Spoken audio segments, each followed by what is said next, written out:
कछुए मेंढक हैं, मछलियां हैं, वह क्यों ना पार होती, उड़ धक्के खा रही, कुछ तो अकल से काम ले लो। तो कबीर साहब कहते हैं पर भी लेन जात है दुनिया, हमारा ज्ञान किन्हें ना सुनिया। तो कृष्ण जी कहते हैं कि आप जी की वाणी है भगवान, संत मिलन को चालियो तजमाया अभिमान, और जो जो कदम आगे रखे ओ ही एक समान। तो श्री कृष्ण जी ने कहा कि भगवान ये पांचों पांडव और ये कृष्ण आप तो जानी जान है, क्योंकि श्री कृष्ण जी तो वैसे सतोगुण प्रधान थे, विष्णु अवतार थे, उनमें तो बकवाद थी ये नहीं। और ये राजा है, राजा होते भी आज ये भिखारी बने खड़े हैं मालिक, और इनमें कोई अकड़ नहीं, कोई अभिमान नहीं है। नंगे पैरों आए वहां से, इनकी परेड करा के लाया हूं वहां से 10-12 किलोमीटर से पैदल। और ये किसी आगे नमस्ते करने के आदमी को नाच दंडोत प्रणाम किए इन्होंने आपके चरणों में। इनमें अभिमान नाम की आज वस्तु नहीं है। और कहते संत मिलन को चालिए तजमाया अभिमान, और जो जो कदम आगे रखे ओ ही एक समान। तो पुण्यात्माओं ये आप जी के लिए भी एक संदेश है परमात्मा का कि जब यहाँ सच्चे दरबार में आओ, अपनी पद पोस्ट महिमा का यहाँ बोझ मत लाना, यहाँ तो दास बन का। और ज्ञान सब ज्ञान डी, कबीर ज्ञान सो ज्ञान, और जैसे गोला तोब कायम करता चला मैदान। अभी तक इनकम्प्लीट ज्ञान सुना था।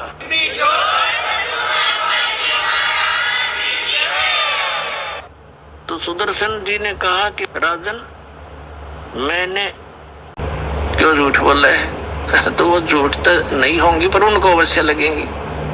तो कहने का भाव ये है फिर भीम के सारे सक्रिय सिद्ध हो गए। दिमाग में जो फतूर बढ़ रहा था, कान बोझ के पीछे पीछे हो लिया, महाराज जी मेरा बोलना चाहिए, मैं अभिमान कर गया। भाई अभिमान जीव का दुश्मन होता। कहने का भाव ये है कि ले आए वो सुदर्शन जी को ले आए जहां पर यज्ञ मंडप था।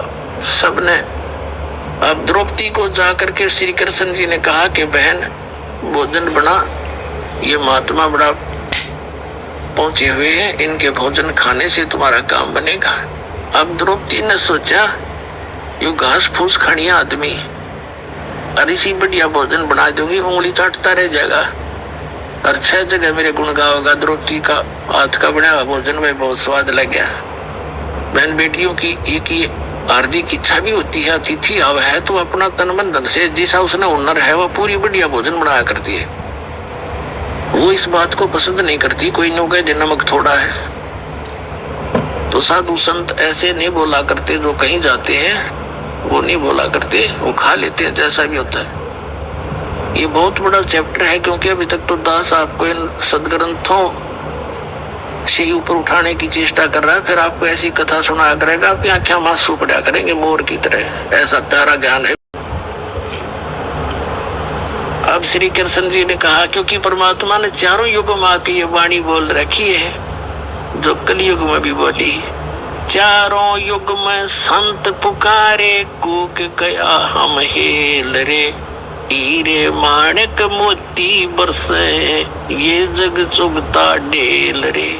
कबीर साहब कहते हैं चारों युग में मैं आया, और जिन महापुरुषों को मैंने अपने से परिचित कराया उन्होंने भी ऊंची आवाज में जगह जगह रुके मार मार का आवाज लगा लगा कर ढोल के डंके पे उस सत भक्ति सत साधना तत्व ज्ञान का प्रचार किया। सत भक्ति मोक्ष रूपी, मोक्ष देने वाले मंत्रों रूपी हीरे मोती की वर्षा की, लेकिन हमारा ज्ञान मान्या नहीं।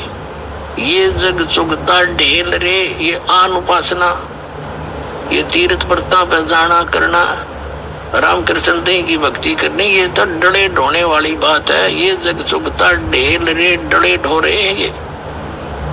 हमारा ज्ञान किने ना सुनिया, ये पर भी लेन जाते है दुनिया।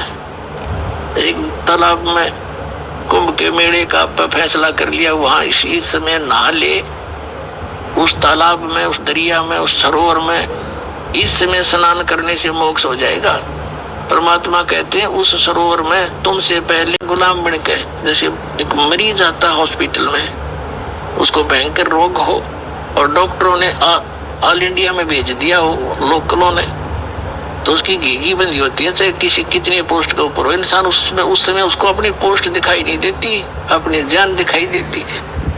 तो यहाँ आपको आपका उठवा दिया करते, सिर पर रख देते थे, मकान पक्के करते थे ना, मकानों की छत देते थे गांव में लकड़ों की, उसके ऊपर कड़ी डालकर, कड़ी के ऊपर बरगे डालकर, फूस डालकर उसमें मिट्टी डाला करते, तो छत धोया करते गांव के लोग लाग के। कहते इसमें 5 मन वजन माटी में एक टोकरा होता था, वो उसके सिर पर रख देते थे इनके, और ये सीढ़ियां पर के चढ़ जाया करते। एक तो वैसे जिन्ना हो लकड़ी की सीढ़ी, उन पर चढ़कर ऊपर गिराया करते।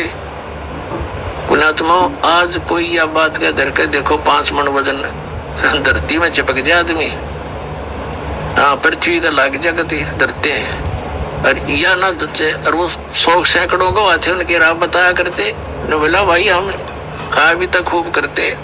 तो ये तो अभी का, इस एवरेज से पीछे चलिए जाइए आप, कितना क्या कर सकते हैं। और आने वाले 200 वर्ष के बाद कोई 20 किलो वजन उठाने आदमी नहीं रहेगा, और उनको कोई नो कहे कोई 5 मन वजन उठा करता हुआ नो कहे बकवाद ना करे।